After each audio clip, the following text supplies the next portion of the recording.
Alabama, Mr. Palmer, for 5 minutes. Thank you, Madam Chairman. Ms. Bud Fallon, recently the administration has come out with new regulations and policies for designated critical habitats for endangered species. Could you briefly describe for us some of the major changes these regulations create? I would like briefly, if possible.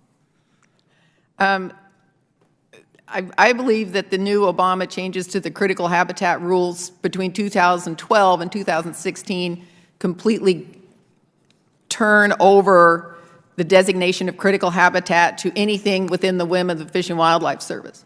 The new rules allow the designation of potential critical habitat, even if that habitat does not have the primary features of the habitat. So it basically means that any circle can be drawn on a map and anything is now critical habitat, which then makes it significantly harder for private property owners and federal grazing permittees.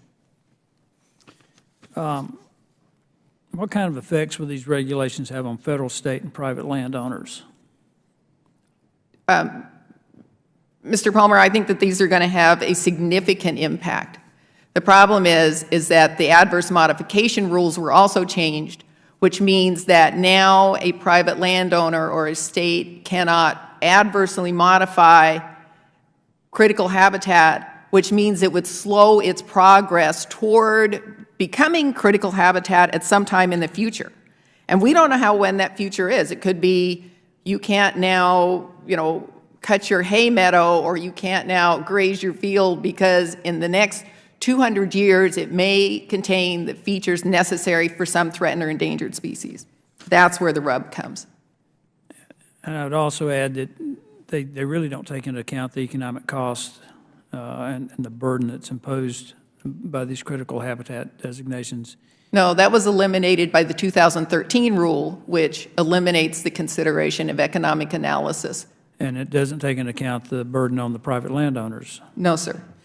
Let me transition here a little bit. One of my concerns with what's going on not only with Fish and Wildlife and National and the Marine Service, Marine Fisheries Service, includes the EPA, and that is this whole issue of sue and settle that you brought up, Mr. Glickman. Do you not see that as very problematic in terms of how it undermines the state's roles, as mentioned by Ms. Lawrence?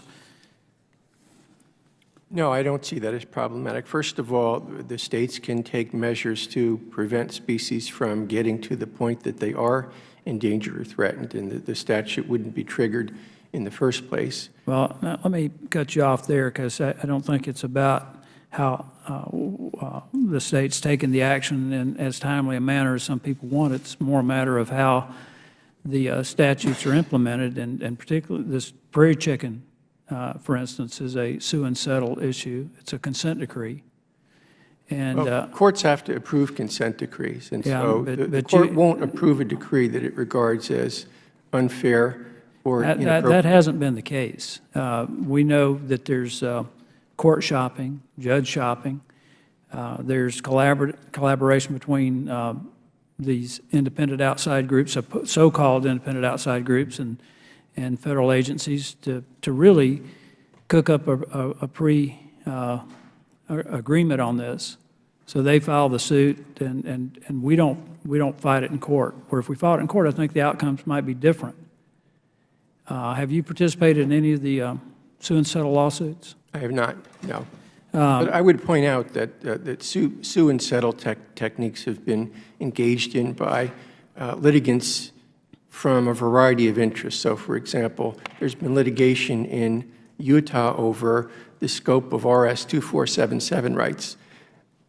Litigation was brought against the federal government and settled. My point about this is that it is, I think, not only a violation of the intent of the Clean Air Act, the Clean Water Act, the Endangered Species Act. It violates the matching principle that states had. I mean, there's a great piece on this in the Harvard Journal of Law and Public Policy, and the Harvard Journal of Law and Public Policy article basically deals with the EPA, but I think the same principle applies. what's going on with sue and settle is a violation of state rights, and I think private property rights as well. And it's using the courts in a very manipulative and I think disingenuous way to impose these regulations on the states and on private landowners. Madam Chairman, I yield